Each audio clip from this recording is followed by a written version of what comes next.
Hello, I'm Michael Grogan, President of Grogan and Company.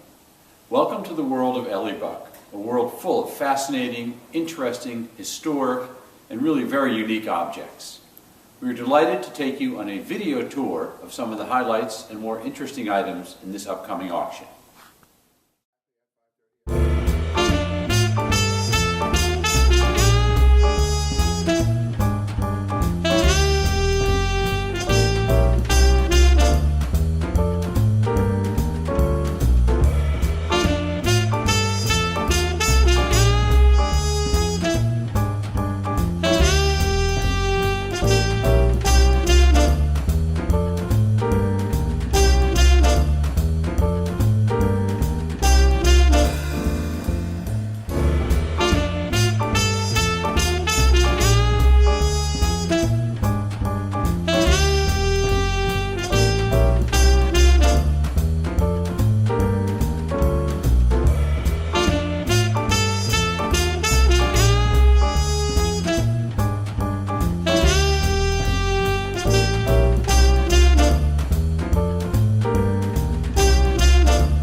One of the highlights of the Elli Buk collection are the medical instruments and teaching models.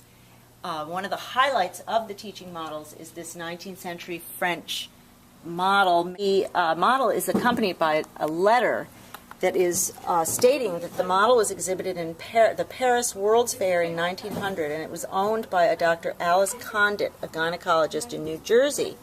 Dr. Condit used this model for her teachings in the early part of the century at the North India Medical School for Native Christian women.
This is an example of some of the bizarre things that have been collected by Elli Buk. This would be a very, very fancy bellows for a fireplace from the Edwardian time.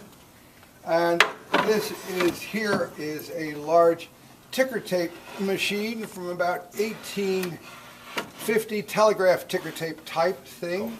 Here's an example in here of a very early telescope called a Culpeper telescope, and a microscope, excuse me. And when you see this, you actually realize that this is a very ancient style compared to what we're all thinking of. Okay, this is a small selection of the motors, the early motors that Elli Buk collected, and he had a real appetite for the very earliest small, almost experimental, some were in production, motors. And you can see the complicated construction, the beautiful type of materials used just to make this motor functional.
of the real highlights in the auction is this great collection of drawings from Benjamin Morris architecture firm in New York from 1935 of the Queen Mary.